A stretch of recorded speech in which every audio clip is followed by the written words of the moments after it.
All right, it's Tuesday, it's 12:30, and so it's live stream Tuesday. Um yeah, so it's been an eventful week. Yeah, it feels like it's been longer because there's a lot's going on, obviously, and so many of our investments are suddenly significantly higher. Uh Many stocks are now in bull markets. There's just very few sectors left in the OGI group of investments that are still in bear markets. And yeah, I mean, lots has going on, and obviously, the biggest one is obviously Bitcoin. I mean, Bitcoin is. I mean, last night it was at 90,000, and yeah, there's just so much going on. So I'm going to just chat through. Hopefully, we'll have some good attendance and we have some questions. I'll lay out what I've been laying out for truthfully 6 months. What is going to happen, and I think there's like sort of some layers as a result of the election results, which is I think just like COVID in 2020 like provided this acceleration moment. I think this election so like acts in the same kind of way. It's going to accelerate a number of things that were sort of like already in the pipeline, and now they'll just kind of like move fast forward. And I believe that the biggest moves are telling you where the market thinks that the biggest accelerations are going to happen. So, well, let me do what I do as always at the beginning of these live streams, which is provided the legal disclaimer and disclosure, which is that this live stream and the content from ATG Digital is not investment or financial advice. It is presented to all of you as opinion, my viewpoint on the world. It's information, it's engagement, it's entertainment, whatever you choose to do with it. Just remember, it's your responsibility because it is your money. I had somebody yesterday read my Substack and say, in which I said, like 5 predictions for crypto. And I said, it's my opinion that Bitcoin could go to $1 million. And the person's response was that you're couching this as your opinion. How else would I be? How else could I express my opinion? I mean, and he's like, this is outlandish. So, I mean, hey, I just want to make it clear. Yeah, I mean, all of the things that I say represent my opinion, is not fact, is not guaranteed. You may not take it to the bank and be like, hey, you said this, and so it was a promise. Listen, I can be wrong. Things can happen. If you don't want to deal with that, you don't have to watch, and certainly don't, take anything I say and put your money on it. Next, all ATG Digital content may contain errors, oversights, mistakes. Understand that investment operations, which is what? Well, buying, selling a stock, crypto, options, they have significant risk. What's risk? I mean, essentially, you can lose your money, which is what the loss of your principal is. So if you don't want that, don't engage. Don't engage. I, the owners, employees, contractors of ATG Digital, own, trade, transact, and the securities I mentioned in this video and all the content from ATG Digital. We do not take money from companies or from crypto promoters, sponsors to recommend their stocks or crypto tokens. Apparently, this has become a fairly, I don't want to say common, but apparently because the what used to be called the newsletter business has been struggling. People are willing to take money from companies in exchange for folks to recommend them. We don't do that. Whatever you get from us is based on my experience, my research, my independent thought, for better and for worse. Whether I'm wrong, right, loss, gain, hey, it comes from us, and we're not being paid to say it.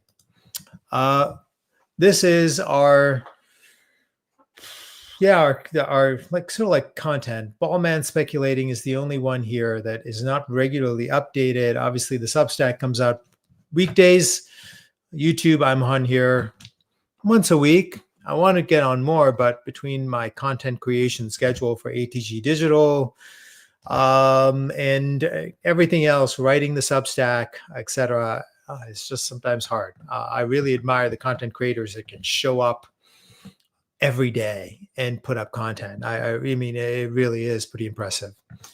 Social media, I am very active on X.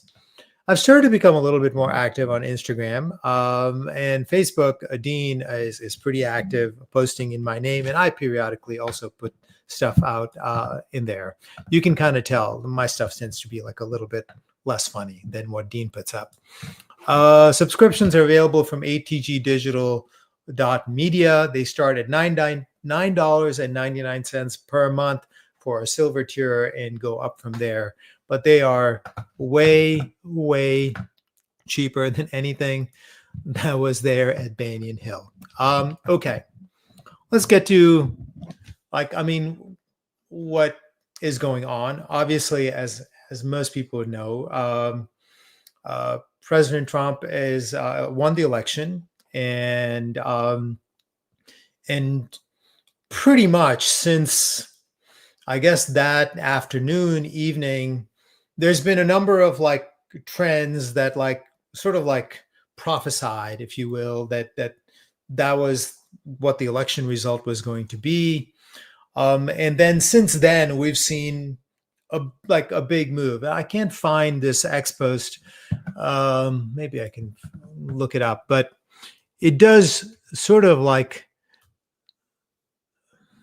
tell you where Charles Bilello, that's who I'm looking for.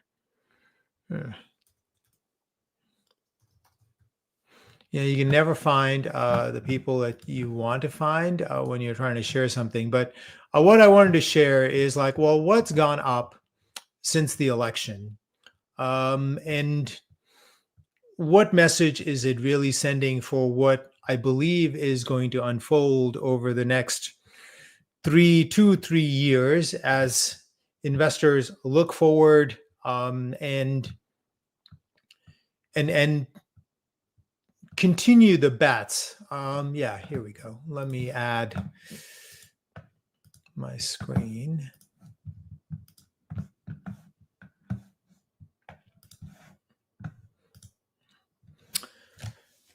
This is just some of the sample. I mean, who could have predicted that Dogecoin would be an election play? But Dogecoin is up 95%, folks, 95%.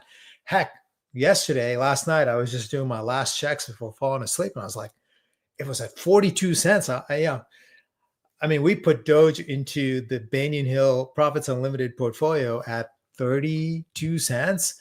And for the better part of 2 years, people were like, Paul, you were an idiot. You were a fool. You were stupid. We'll never get our money back. Hey, guys, if those of you who thought that, believe that, here's your chance. You can get out with your money. But you can kind of see here what the election kind of like is it's signaling for asset prices into the future. Big winners are obviously crypto. And you can obviously see that by Dogecoin is, in my opinion, Dogecoin is a great example of like why, of like crypto being a huge winner. Coinbase is obviously a big winner. People will think about Bitcoin, but in my opinion, Bitcoin is kind of programmed to go up. I mean, this is the golden period, and it would have gone up anyway. I mean, for sure, the timing of the jump, you can't separate it from the election. But I've laid out a scenario for about like 6-7 months where the programming algorithmic characteristic of Bitcoin is very much in play. And other people argue otherwise, and that's fine. People can have whatever viewpoint, but you can see that crypto definitely big winner. Tesla obviously a big winner. Interesting underneath this is banks, and then small caps, S&P 500, dollar. So I mean, there's some interesting ones here. Like banks, 12%. Like that's a bit of a head scratcher for me. Like banks are up. I mean, there was a huge rally, truthfully, into the election in banking stocks. Like go and look at JP Morgan and Wells Fargo. I mean, these stocks were ripping into the election. Um, I imagine that's because banks post the global financial crisis were, highly regulated, and any incremental amounts of sort of like deregulation would mean some level of profitability, but it could just be a reaction trade as well. I mean, it's hard to know. That one surprises me because I know what the troubles are at the banks. I've looked at them and I'm like, yeah, this is not a place that if I was a private investor, I wouldn't want to put my money there. So as a public investor, so I had to see like what are investors seeing there. The small caps, that makes sense to me because if you look at the agenda looking forward, one of the big elements of the agenda, and Elon Musk has been on the forefront of this, is the the the role of regulation and bureaucracy in sort of like holding back parts of our economy, especially the innovation parts of the economy. But in general, if you're a small business, generally regulation is a huge hindrance for you because you can't generally have you don't have the ability to raise your prices. If you raise your prices, your customers will flee to their competitor. You don't have the money for a large department to oversee all of the paperwork associated with the regulation. So smaller companies on the margin would benefit from less regulation. And I believe that small caps in general, like that's why, the small caps were bid up post-election. The S&P 500, is dominated very much by the big tech companies, right? I mean, and in general by very big companies. So it's completely unsurprising to me that there are far better, bigger winners post-election for the S&P 500. Now, the last one is the US dollar, which is interesting because, of course, the standard analysis is that Trump's trade policy is going to cause inflation, and that would cause the dollar to go down. But there's been something very surprising. Gold prices have waterfall down pretty much on the election results. The dollar is going up against pretty much all foreign currencies. So the market's not seeing the trade policy as being inflationary. They actually are seeing it as being strong for the dollar and on some level anti-inflationary, because many people who fear inflation, gold is their primary hedge. So and gold obviously was ripping higher into the election. Now it could also just be that people were just taking profits, buy the rumor, sell the news kind of thing. But either way, I thought that this was interesting. But it does point to where are we going? As the election is increasingly in the rearview mirror, and now we go into 2025. I've told you that, in my opinion, Bitcoin is on its own track because of the unique nature of that asset. 21 million finite supply, new supply cut every 210,000 blocks, approximately every 4 years.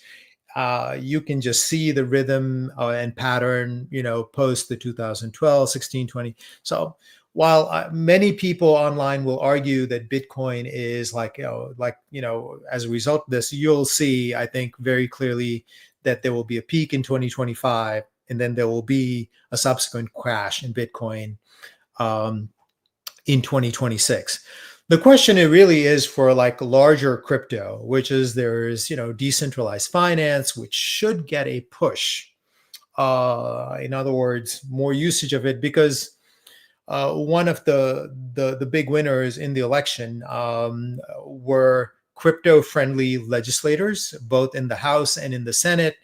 The crypto industry apparently spent, I can't remember, a large amount of money to help get folks elected that were not hostile to crypto. And the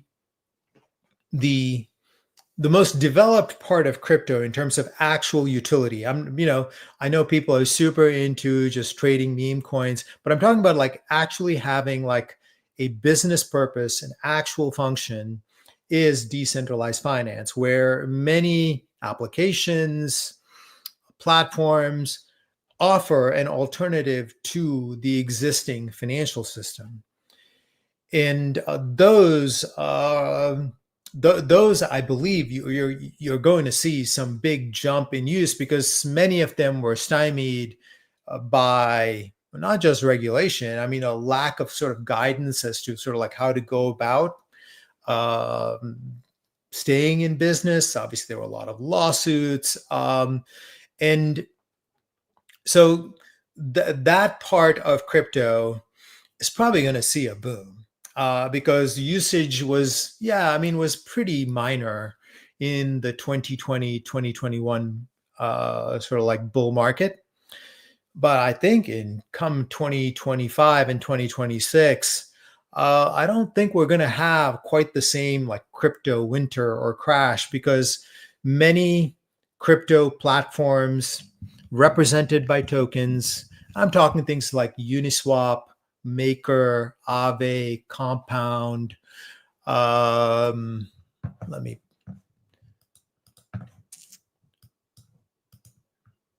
think of some of the other ones. Most of these are in the gold tier at ATG Digital. Chainlink. Yeah, I mean, I think like those are like the big ones that I can think about. These are all going to see huge usage. And in other words, like where people start to shift money activity from traditional fiat based financial system to the crypto based system.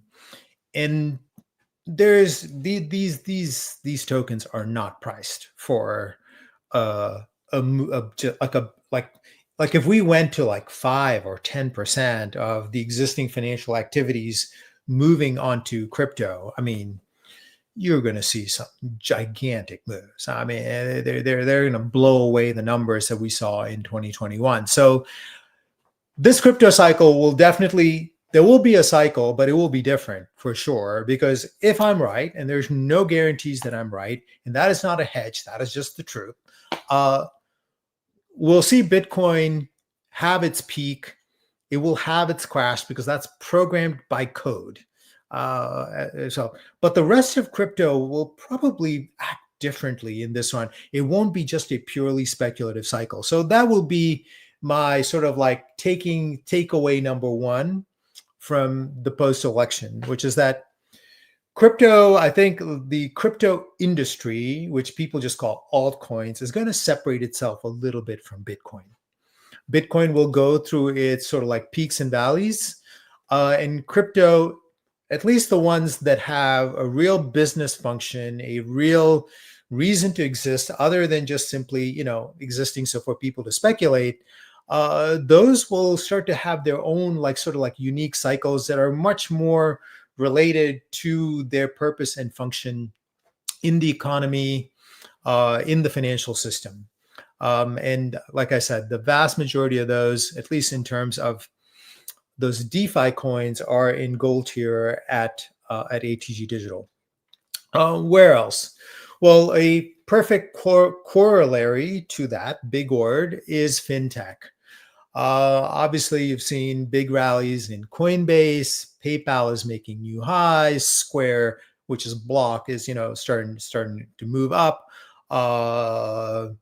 Things like buy now, pay later, etc. And this is again like that acceleration that I was telling you, which is like if there's less regulation, a little bit more freedom in an environment where the economy is growing, then you would see faster adoption of a lot of new solutions. And that's fintech. I mean, this is another sort of like natural outgrowth from crypto that you can already see very clearly, which is that buyers in the stock market are coming in and they're bidding things higher, and we are getting ever closer. I mean, Coinbase, I mean, can you imagine, was at $30, right? $30, like about what, 18 months ago. And Coinbase now, is just what, $50, $70 away from its previous high. I don't think the vast majority of folks thought that would be, but I mean, I told you, like, I mean, many of our companies, and truthfully, even the industries, are so young, right? I mean, that this was always possible. And they were young by how? Like most people who are, retail stock investors, mom and pop stock investors, as they're referred to, you judge everything by the stock price, right? But if you want to know the size of a company, you'd go by the market capitalization.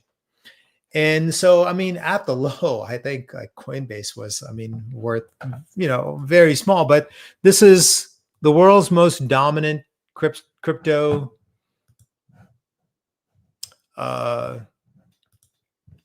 exchange. It is also, in some ways, like the biggest custodian and institutional keeper of Bitcoin. Pretty much all the Bitcoin ETFs, leave their Bitcoin at Coinbase. I mean, they don't really have an asset management element to it, but they store everybody's coins. So in some ways, I see them as a mixture of, like, imagine the New York Stock Exchange, BlackRock, Bank of New York, which is, the global custodian, and a lot of other like financial intermediaries for the old school financial system. If you put it all into one, well, that's Coinbase. And it's $78 billion.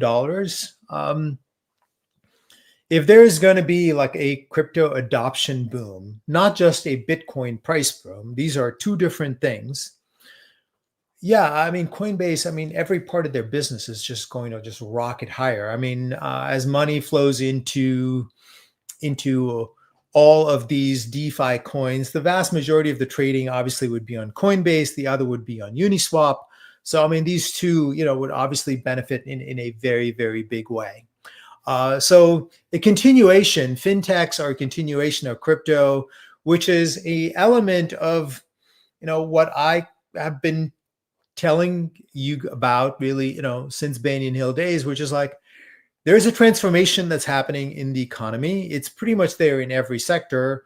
Remember America 2.0? I mean, I put out a post saying like, well, clearly in 2020, that was a little bit early. And also like maybe my expectations of it, like just happening without like interruption were wrong. But nonetheless, America 2.0 is definitely unfolding. And crypto, fintech, and other elements of the economy are definitely now showing you that they're headed back.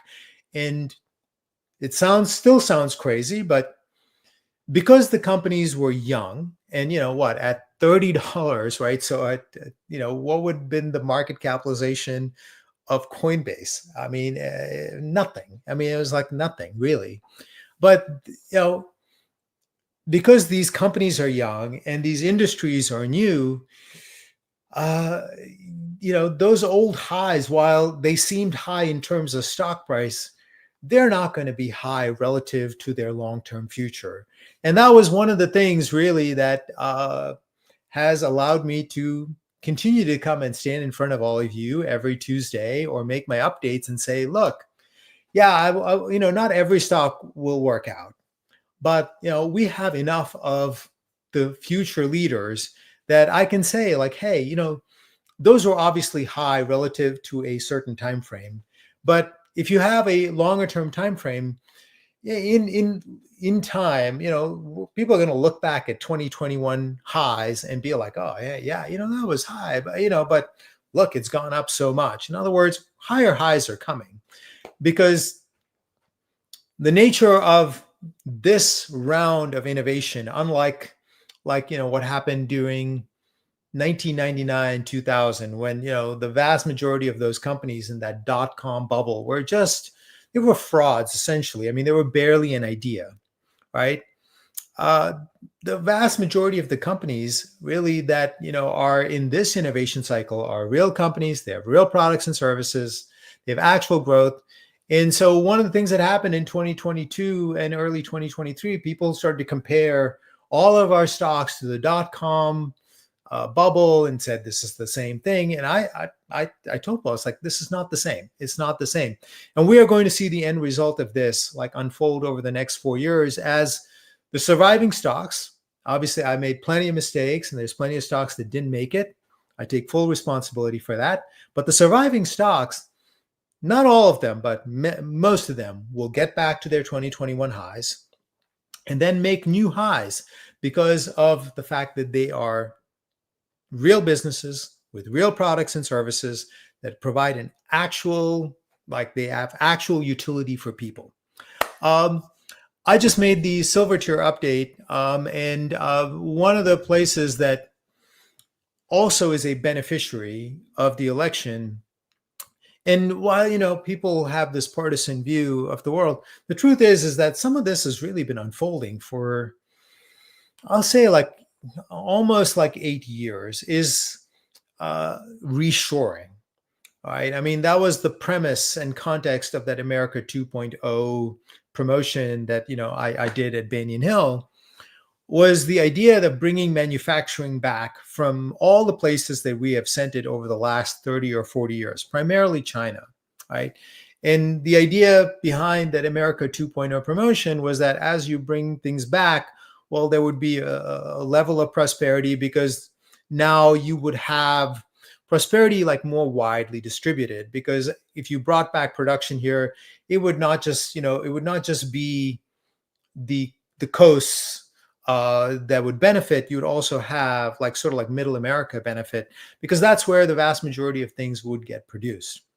And it does look like that is going to happen. I mean, if you look at Trump's trade policy, the idea is to bring back manufacturing and production here. And the truth is that even under President Biden, that was going on. I mean, that was reflected in semiconductors. And so now it's just going to get supercharged. And if that's right, well, then the 3D printing stocks, are a long trade, like among the first trades that we put in at Banyan Hill. Well, they're going to come good. They're finally going to come good. And the three main stocks sit in the silver tier, which is 3D Systems, Stratasys, Proto Labs. From everything there is much smaller, but this could be absolutely huge because you're not going to bring back production from China, and you're not going to put it back up the way you might have 25, 30 years ago when it left here. Everything has changed. The way you make things have changed. Obviously, even the nature of the internet has changed. 3D printing has changed. So this is going to be a major winner, I believe, into 2025 and into 2026 and beyond. I think this will be a long cycle that benefits these because, I mean, these have been crushed. I mean, essentially, 3D Systems and Stratasys saw their peak in 2011. That was like the hype cycle peak, a mania peak. And since then, I mean, they have just essentially struggled to find really like enough of a business to organize themselves around.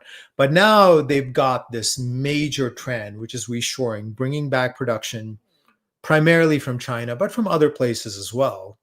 And that means you'll have like, an enormous boom here of like plants going up, us making things. And I believe one of those major beneficiaries of that is going to be 3D printing.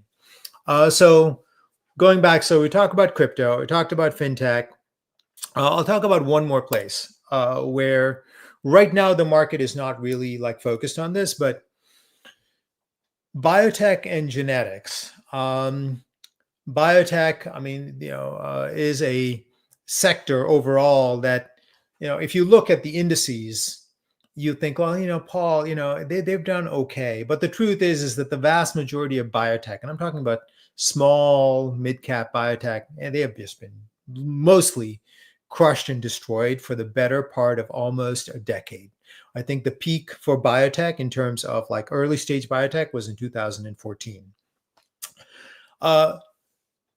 anyone who has studied biotech, and this is like a sector that I have been in for 20 plus years. The amount of regulation here is extraordinary. The costs associated with it are extraordinary. The the result of it is just a huge delay in terms of oftentimes there's drugs that are delayed essentially for studies where people know that they're safe, they know they work, and yet, it's 5 years later, $1 billion worth of like additional studies required.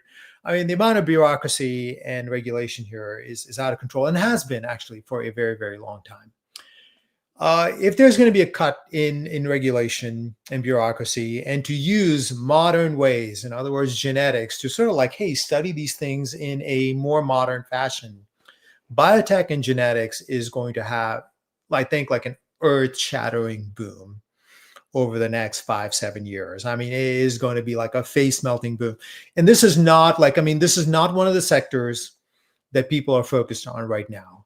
But if you, by implication, go by, hey, we're going to have less regulation, or we're going to have smarter regulation, better regulation, biotech, healthcare is one of the places where you would see the biggest benefit, because we've got a lot of drugs that could help a lot of people that are just trapped in these endless cycles of like, where is just like, hey, well, dot one more I, cross one more T, do that study again. And each of these things mean like another $100 million or $200 million. So this is a sector where we'll be, we've got a bunch of biotech, we've got some genetics, but I think we're going to see an extraordinary boom here, because I've made a video about this before, which is that if you look at the capability of the technology that we have available, and you look at how little of it we actually use, well, I mean, the capability can improve human lives by like an extraordinary amount. So um, I expect that biotech and genetics, like, looking back like 3 years from now, people are like, yeah, that was dirt cheap. Yeah, we should have bought. So that's my viewpoint on things. I mean, uh, finish out my comments before seeing all. I see a lot of comments out there, so I'll get to all of your questions. I've laid out my view for Bitcoin. I've told you that, based on this how price halving theory, price halving, it points to it getting to $1 million. You may think it's outlandish, you may think it's dumb, you don't have to follow it. I'm entitled to have an opinion. This is my opinion.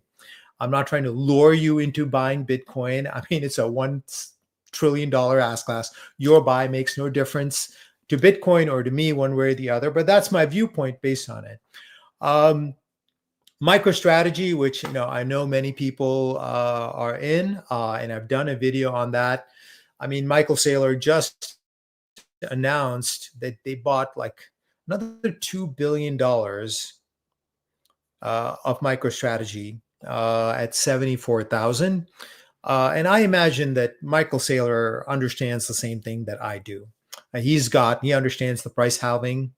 He understands the price effect. He understands the supply shock. And as I laid out, I mean, MicroStrategy is going to go up more than Bitcoin, but is more risky. When Bitcoin crashes in 2026, MicroStrategy will crash more, definitively. Obviously, that's my opinion, definitively in my opinion. So that's what I expect for a Bitcoin. I mean, I'm expecting 100,000 imminently. Could be tomorrow, could be this week. I mean, I put up something from a chat that Dean and I were having in the ATG Slack channels. And I said, when 100K? And he said by February. And I said by December 1st. So we shall see which one happens. People have questions like, well, what about Ethereum? What about XRP? What about DOGE? What about, my theory still is that Bitcoin is the apex coin.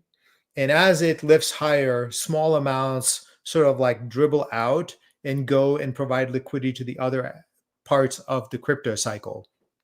There it's used by various platforms like Aave and others, essentially where they're levered up and now they start to go into the other coins. that process is just beginning. And we can see that because Ethereum is not at new highs. I mean, there's very few other coins that are at new highs, other than Bitcoin. So that process is just beginning, and we'll see more of that as Bitcoin goes to new highs and eventually ends up at its cycle peak somewhere in the fourth quarter of 2025 next year. So I am bullish. I am optimistic. I am positive. I'm also very excited and happy and stoked for all of you that stuck it out in the investments that you have, that you are now making money again, nearing break even, maybe even a positive. And I'm very, very happy for all of you. With that, let me go to the comments here and talk about them. All right. David is saying about Fannie Mae and Freddie Mac. Yeah, I never talked about these. Yeah, I mean, Fannie Mae, I mean, let's see. Let's go back here. Where is Fannie Mae today? I did see it was rallying big before I got on. 261. Yeah, I think it was high as 275, 279 earlier. And I was asked, I was responding to somebody on X who was saying, hey, where do you think, and remember, this is my opinion, and I'm not trying to lure you into anything, it's your choice. Where do I think, if they're released from their conservatorships, and I'm just putting up Fannie Mae, but anything I say applies to Freddie Mac as well. What is the value? Well, I mean, it's very difficult to tell because there's a lot of different assumptions. It depends on hey, what will the government do, with its warrant, et cetera. But I don't know, just, back of the napkin, calculation is somewhere between $30 and $40. That's what I put out there. If that's right, well, I mean, obviously these are up a lot since the election. They could go up more. I mean, I remember I made those couple of videos talking about a reverse waterfall let's see here. The reverse waterfall would be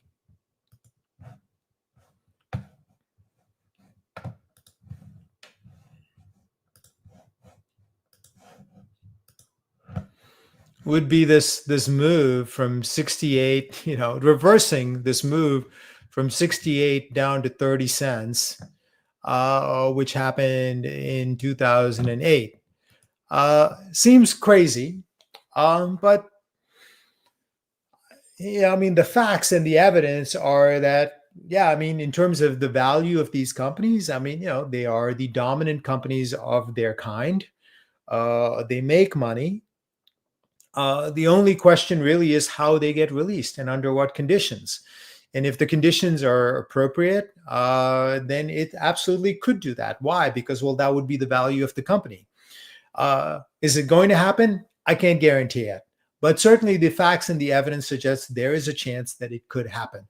Obviously, I mean, we are, after putting Fannie Mae and Freddie Mac into the portfolio in 2018, let me see, we are, Fannie Mae is up 89%, Freddie Mac is 74%. But obviously, if things work out, it could be just the beginning. Am I still bullish on Teladoc? Yes, I am. It is still the largest telemedicine network. They have 100 million users. I do not believe there is anybody that can build a network that large, and a network means patients and doctors. There's a network effect, which is that patients go where the doctors are, the doctors go where the patients are. In my opinion, is just a function of time, of adoption cycles, where Teladoc starts to grow, and with that, the price to sales multiple. That's where, this is why it's crashed, right? I mean, it's not like their business has dropped by 90%, right? That's not happened. Their business has stalled out at +3, -3, every quarter. Growth investors, they don't want to own a -3 business. They don't want to own a +3 business. They'll give you no multiple for that. Now, if they go back to 10 or 12% to 12% a quarter, I can tell you the multiple will go from where it is today, which is, let's see.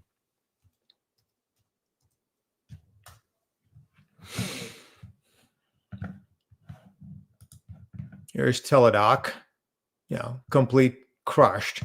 But you can see the real destruction is in this complete collapse in the price to sales multiple. I just realized I didn't put the previous thing up, but the price to sales multiple at the peak was 23 times sales, and it's 0.64.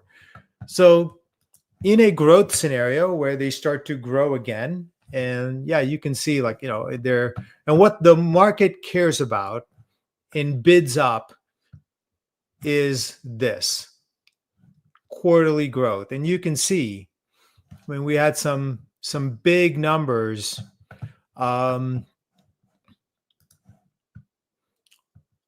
especially in 2020 and 21, 109, 145%. And then we're now doing negative, 2.99. And so that's resulted in the price to sales multiple just collapsing. If they go back to 15 or 20%, it won't trade for 0.64 times price to sales. It'll trade for, let's say they go back to 12 to 15% growth, which is sort of like the lower-ish levels where growth investors start to get a little excited. It'll go back to maybe 2 to 3 times sales, which will be a big jump, because if you look at like I said, like when you see the growth, the sales numbers, it's not like you see negative 90%. Although when you look at the stock, you would imagine that, that somehow like sales for Teladoc has like collapsed by like 90%. It hasn't happened. What has happened is that the multiple associated with that has collapsed, but that'll come back with growth, in my opinion. Thank you, Alex. I appreciate your comment. It is all crypto, but I mean, I can only reiterate this, which is like Bitcoin is a cycle. There will be a peak next year and there will be a crash after that. I know there's other people that believe something else, but I think we've had 4 cycles, 12, 16, 20, 3 cycles. And that's been the case. And I doubt that is going to be different. But the other crypto will probably start to separate itself. But hey, that's all to worry, later. We can, if I'm right, we're going to get to incredibly high numbers. And I think probably in 2025, Bitcoin, just like it was in 2017, will be sort of like what everybody like wakes up and thinks about daily. It'll be a mania for sure. It will have some like destructive elements to it, because you can already see it. Like I spoke with somebody, somebody texted me and said how he's been selling a lot of his other tech stocks, like big tech stocks, to buy Bitcoin and MicroStrategy. In other words, people are starting to look forward and are like, well, why should I be here if I can get growth here? So this is one of the things that I have believed is going to unfold, which is with a asset like Bitcoin, where the supply is fixed, the new supply goes down until, all the supply is wiped out. People increasingly be like, yeah, why should I own that? I'm never going to really, that's not going to hold its value. That was benefiting from like the money supply growth. Why should I own that? So a number of asset classes are going to come under pressure in 2025 as Bitcoin sort of like starts to, as I call it, suck the marrow out of a lot of asset classes that largely benefit from money issuance. Thank you. I appreciate that. I mean, hey, one thing I know, high prices make people happy, and we are getting that. I talked about this, so hopefully you caught that, Alex. Been with you since 2018. Thank you, and I appreciate that. I mean, I have to say that like between being fired from Banyan Hill, 2 years of a pretty brutal bear market, from everything from crypto to growth, I was definitely testing. I mean, I've gone through that in my personal portfolios, but to carry large groups of people through something that hard, that deep, definitely, takes a little bit of doing. I'm very grateful for the ATG Digital team. We have a mix of folks. Some folks are very experienced, some folks young. And I have to really be grateful that they had, along with all of you that stuck around, that faith and belief, because yeah, that was really important. So grateful to all of you, grateful to the really unbelievable ATG Digital team. Um, Liz, hey Liz, very, very happy for you. Yep, Bitcoin, Doge, Liz, one of my most vocal and optimistic and enthusiastic supporters. Definitely, I've been so grateful for the energy that you have brought to me, to us, through all the tough times. Now that we're starting to see I think we're past the light in the tunnel with Bitcoin at 85, 86. But very, very happy for you, Liz. And thank you so much. What is your I don't have a favorite altcoin because I know what people are going for. Paul, tell me your one thing. There is no favorite. Because in any given year, something's going to go up and something's going to go down. If I say my favorite, Paul, you told me to buy this and it went down 30% and you're a jerk and an idiot and a fool. Yeah, I've done that for 2.5 years. I'm not going to go play that game. You can see whether it be my Substack. We've talked about, the DeFi coins, makes sense. We obviously own Bitcoin, Doge, XRP, you pick one based on what your expectations are, or you can read what we put out, what the videos say, the updates say, and make your own judgments. From Banyan Hill days, where do we stand on graphene or updates on? Yeah, graphene, there's no sign of commercial adoption, right? This is how wealth is built. There can be a hype cycle. Like I told you in 2011, there was a hype cycle for 3D printing, but without a business, and a business model that makes money, produces growth on a consistent basis, you can't have very large winners. There is no adoption cycle for graphene that I can see. We can see no one that has put up gigantic plants, that is planning on, making something at scale with graphene. And so we don't have any graphene stocks left at ATG Digital. We sold them out. I think we probably sold some of them out probably even before leaving ATG Digital. I can't remember. We had a lot of stocks when we left ATG Digital. We took them all in and we sorted them out, but we don't own any graphene stocks at ATG Digital right now. So if we see that commercial development were to come in industries planning to build their products and services using graphene, then you would see like a scale up sort of happening. But for that, we'd have to see a company that has substantial scale, substantial resources, like building itself up. We don't see that yet. Yeah, in 2020 and 2019, the reason why so many of these, we were willing to give it a chance because we lived in a world of zero interest rates, right? In that scenario, even if it takes 20 years, it's worth making that investment. But we don't live in a ZERP world anymore. We live in a world where, even though the Fed cut by a quarter basis point, interest rates are 4+%. There is a real cost to capital. When you have a real cost to capital, you will start to make judgments about, where you're going to put your capital, how long it's going to take, what confidence, likelihood, probability you have of it paying off. So in that scenario right now, I wouldn't put my money into graphene. I need to see much greater signs that it's going to happen sometime sooner than what we would have imagined, under zero interest rates, so that you have higher confidence in that.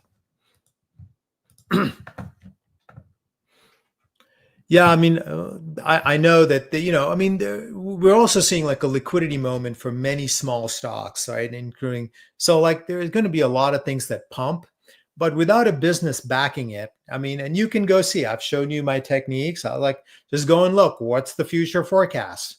How much in sales? What sales growth? What people bid up on a regular basis? Big winners are driven by sales growth. You got to see that quarter upon quarter sales growth. That's what people look at. That's what they bid up.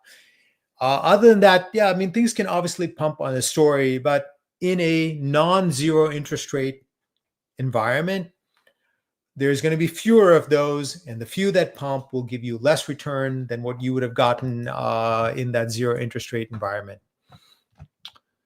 Well, we're not selling MSTR, so I mean, you don't have to worry about that.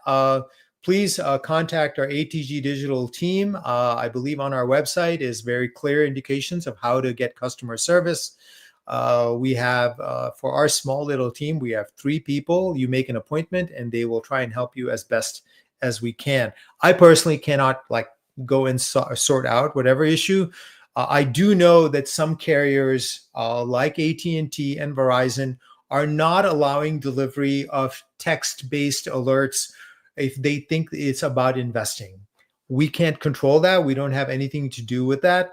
You know, we can't even call these people. They wouldn't care.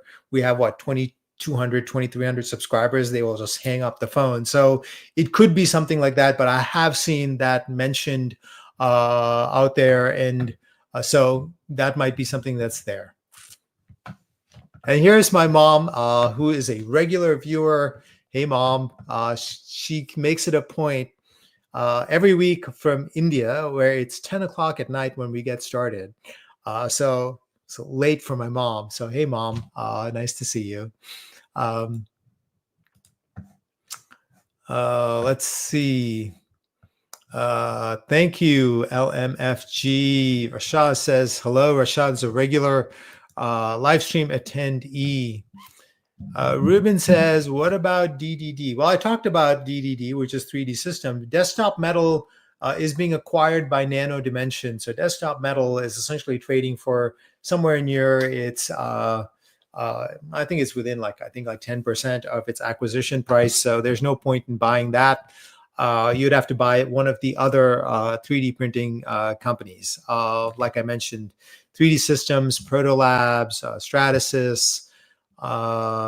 In gold tier, we own Zometry and Materialize. There are probably some others, but like, I mean, the biggest companies are going to get the greatest amount of capital. So going and searching for the needle in the haystack, in my opinion, is probably not the right move. But, you know, again, it's up to you as to what you decide to do. Rashad asks a good question, which is like one of the areas that is still finishing out its bear market. Oh my God, the new energy bear market has been brutal. We put Enphase back into the portfolio and we started to see it make new lows. And I'm like, yeah, I mean, being that we have so many stocks and sectors that are in bull markets, the only ones like, you know, we've kept our STEM because so many people own it and we're down so much. I know it would crush people to want to take that loss. So we're going to keep STEM in the silver tier. But we own some of the other new energy companies. I mean, it's a strange new energy market, like pretty much like the old winners like Solar Edge, Enphase are getting crushed. But there are some other like battery companies that are doing okay. I can't tell for sure how long it's going to last, but it does seem like the battery companies within new energy are in a bull market, and obviously Tesla's in a bull market. So I don't know if it's going to last 4 years. I think the bigger issue really is that for Enphase and Solar Edge, which is that Tesla makes, I mean, inverters. They're extraordinary competition. There's Generac. There's more competitors than there were. And what their products are kind of commodities, and they're not differentiated. So that's one issue. The second element is that with the housing cycle sort of like, you know, being in purgatory, which is like there's huge inventory of existing homes that have just been not, like they're not selling. I think existing home sales are at 1995 levels. Just think about that, 1995 levels. A lot of solar activity that these companies associated with is associated with the housing cycle. So there's probably like a couple of things that need to change. I think houses need to start to sell, and as people buy, they think, well, should I get solar? And then that's there. So it's not there yet, and it's obviously taking a long time. But we'll keep watching and seeing what will get bid up. I think the one thing that people have to be open to is that the next bull cycle for like the new energy sector may not necessarily be in the old stocks. Look, we're always tracking the old stocks, but look at the 52-week high list. And if you see new energy stocks hitting that, well, that's the new winner in new energy. And we're looking for those, and we'll see what happens. Yeah, I mean, it could be, but I mean, there's just no guarantee. I mean, we're always making judgments based looking backwards, right? But I can tell you that when we put Enphase and Solar Edge into the portfolios, I think at True Momentum at Banyan Hill, they didn't have like that backward looking, I couldn't look back and be like, oh, instead I'd look forward and be like, there's growth here, there's growth here. So you got to find the next thing that's going to show that kind of growth. And then people will come and bid that up and bid that multiple up. People are focused on Enphase because it was a past winner. There's no guarantee that the past winner is the future winner. So we will have to see. They will have to produce growth, and they'll have to compete with Tesla and new companies, and they'll also need that cycle to go in their favor if that's going to be a winner again. Nitin, I think that the miners have more catch up to do? Well, the miners are different than MicroStrategy. People lump all these things together. The miners work off this.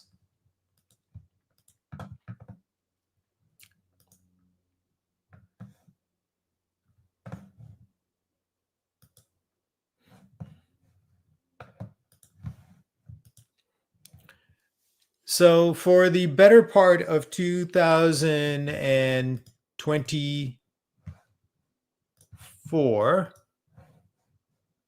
the miners have been losing money for every Bitcoin that they have mined. You can see that the Bitcoin mining costs are now 84,000.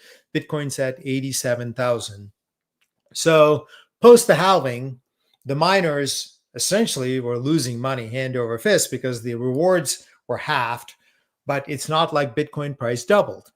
Bitcoin price still hasn't doubled yet. Doubling of Bitcoin price would be about $128,000 from the halving point. So the greatest leverage at this moment right now is in the miners. As Bitcoin prices move higher, the market will extrapolate profits that, and profitability for more and more miners. First, the stronger ones that have the lowest costs, the best operations, and then for the weaker ones. So the miners and MicroStrategy, they're not the same thing. It's not a matter of catch up. It's just a matter of watching this, which is that as Bitcoin prices go up, it's not like the miners' costs go up. So at some point in time, obviously, they start to make like, let's say I'm right and it gets to 1 million. Imagine, I imagine that when it's at 1 million, the Bitcoin cost will be, let's say, 150,000 or 200,000, and they're selling each one for 1 million.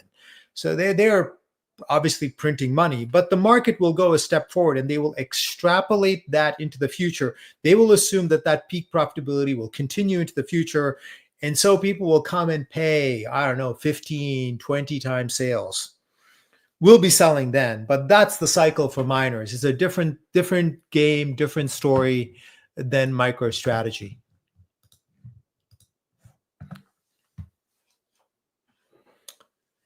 Yeah, SMCI, we sold not well, but we made money. It went up a lot after we sold, but I think it's now below where we sold. So I'm happy you got out. We sold at ATG Digital, I'm going to say October of last year. We missed that big bubble, mania run, AI run, but it is what it is. I'm glad. Hopefully you still made money. Liz says, Paul Paul reads the stock market like a treasure map. Follow his leads to your own treasure. It will bring you to tears. Poetry from Liz. Hey, I'm in a mood to indulge. It's after 3 years or so of bear markets, low prices. Yeah, I'm very happy for all of you. I'm pretty stoked, and I think, like, this is the beginning. This is not like 2021. The prices are just really getting going. The environment is about to improve a lot for our companies. So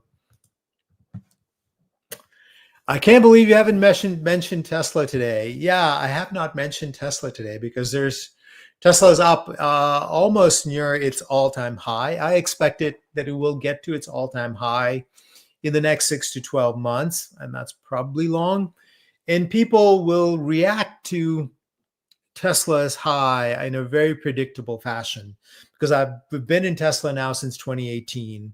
And in front of every growth cycle, the people who are very focused on looking backward will say, Paul, how can it be worth, the value of every car company on earth? Well, because investors look forward. And when they look at Tesla and they look forward and they combine a more friendly environment for innovation, they are going to extrapolate into the future and think that, hey, the growth projects at Tesla are going to happen. They're going to have higher confidence that they're going to happen, and they're going to happen sooner, all of which means you will be willing to bid up future revenues at higher multiples. What are the great growth projects? Obviously, the EV is still at like 6-7% market share. That's still a growth project.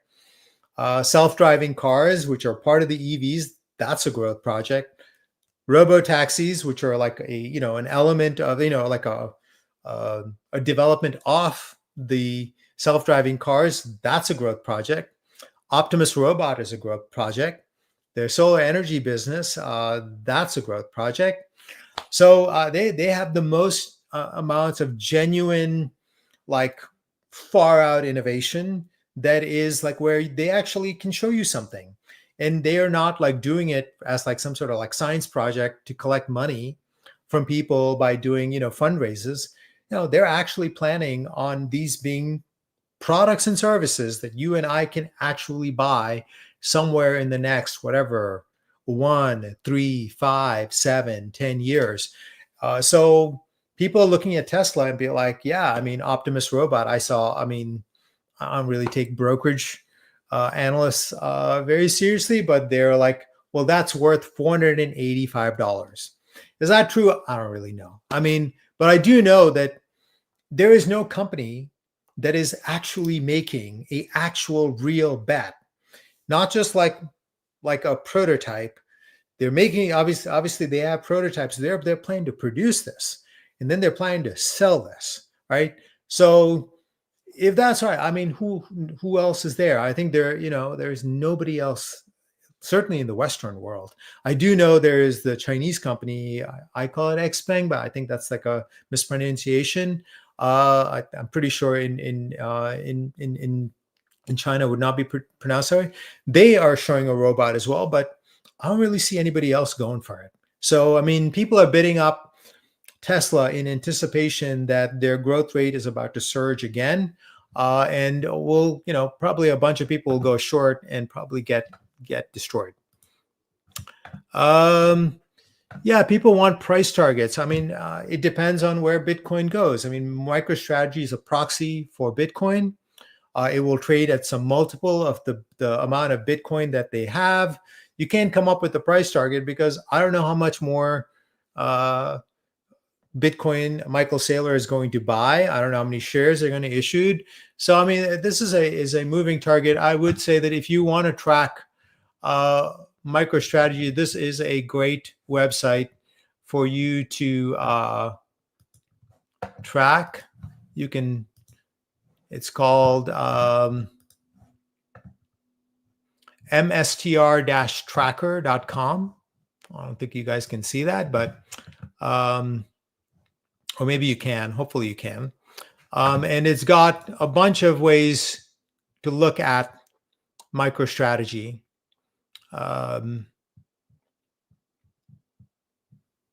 My personal thing is just to keep it simple, and you just look at the NAV premium. So right now, MicroStrategy is trading for a little bit under 3 times the amount of Bitcoin that it holds. My theory is that, at the peak, it will trade for some crazy number.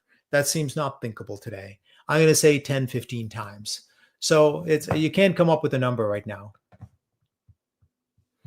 What do you think about Robert Kennedy putting the government spending on blockchain? Well, I mean, I don't think Robert Kennedy is in charge of Treasury, so that would be a Treasury decision. So I don't think like his viewpoint would matter. I doubt that I've not seen that discussed.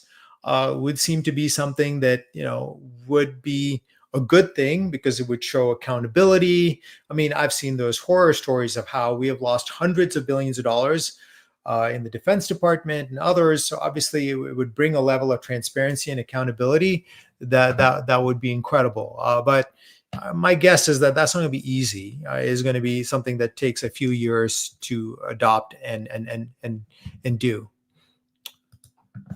Gave you my views on new energy. Many stocks, especially the ones that were superstars of the last cycle, are still going through bear markets. Not so clear if the new bull market in new energy is going to be in the old superstar stocks. So you got to track 52-week highs and look at what are people bidding up. They're going to be bidding up the things that have the most growth.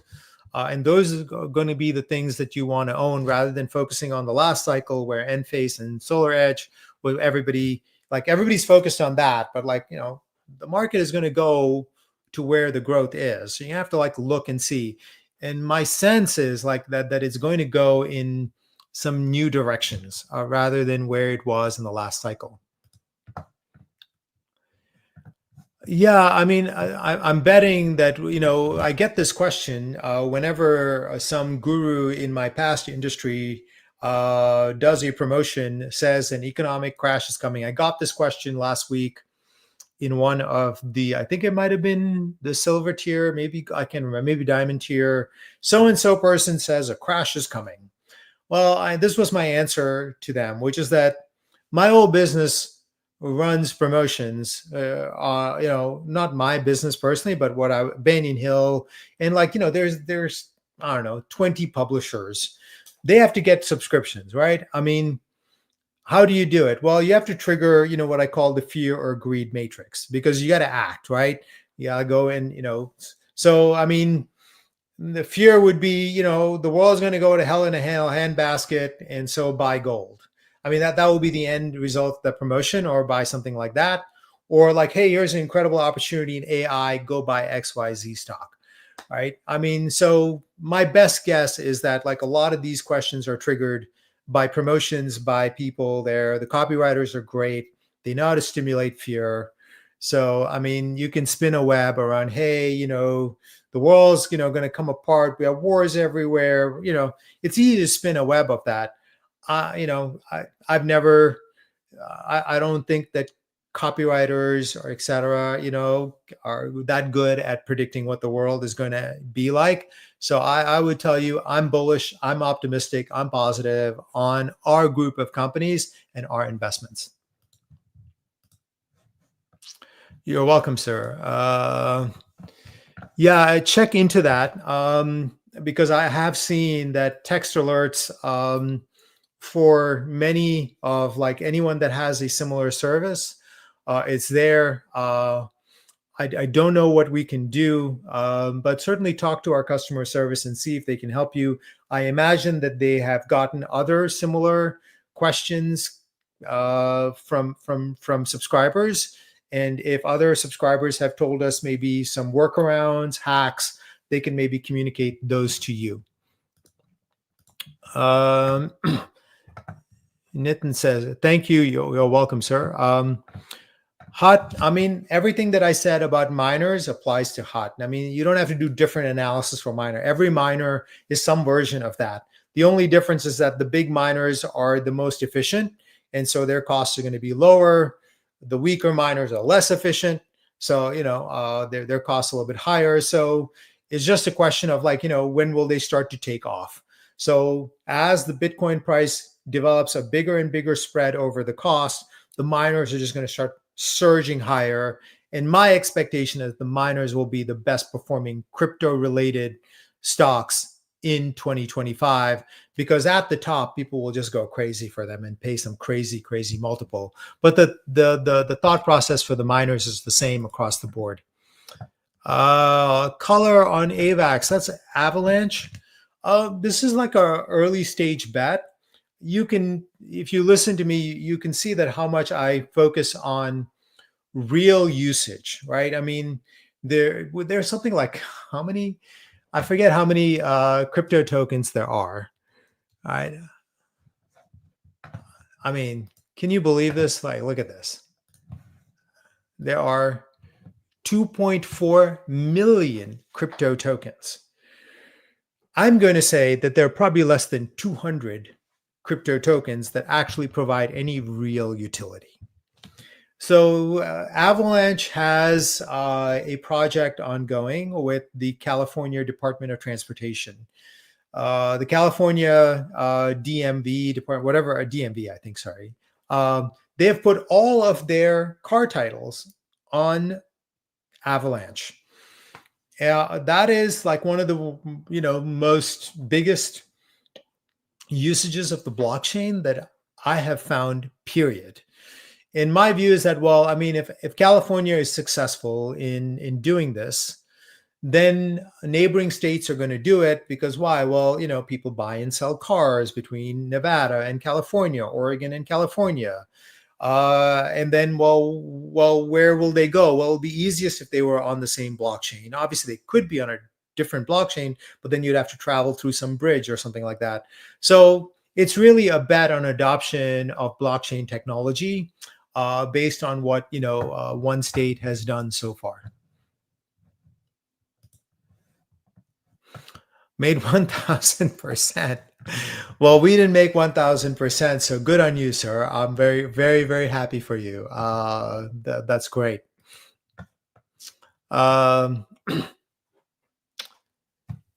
Yes, I mean the Chinese vehicles are very competitive, and Elon has said, like, I mean, the primary competition from Tesla is from Chinese vehicles. But the big difference here is going to be the full self-driving software, where it's difficult to copy the software, and it's difficult in particular to copy Tesla's way of going about it, which is to create a neural network. For that, you need very powerful chips, you need an extraordinary amount of data, and you have to have some level of like creativity, imagination, insight as to how to combine these things. And the Chinese cars will not have this. So this will be the big differentiating factor, I believe. Hey, Gus, thank you for your notes, sir.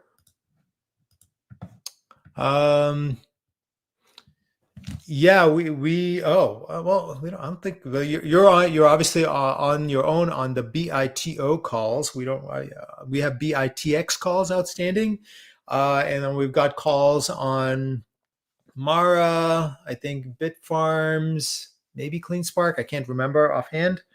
And Dan, who is one of our incredible team members, like, hey, do you want to take profits? He asked me yesterday, and I was like, well, with Bitcoin being in month 7 post the halving, which based on price analysis, in most halvings, Bitcoin is about 50% over its previous high. So that tells me like 100,000, something like that, is coming. Like truthfully, like Bitcoin can move 50% in the space of like 30 days.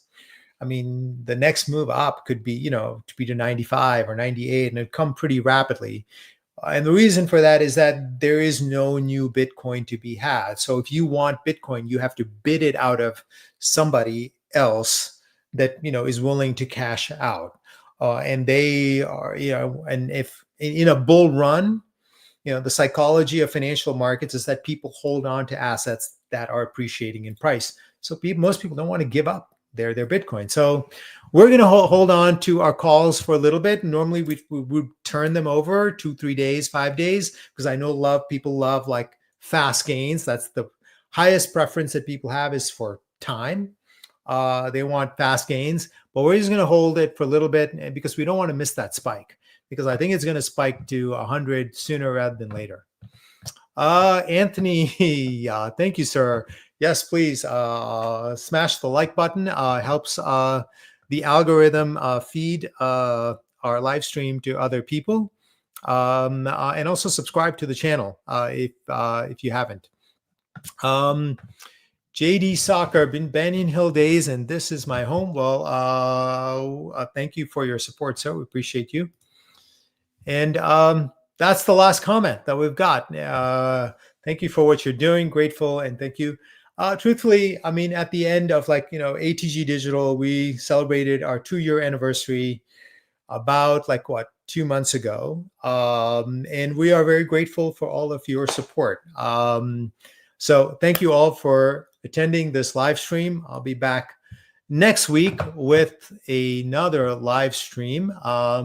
In the meantime, if you are looking for, why is this not working? Oh, there.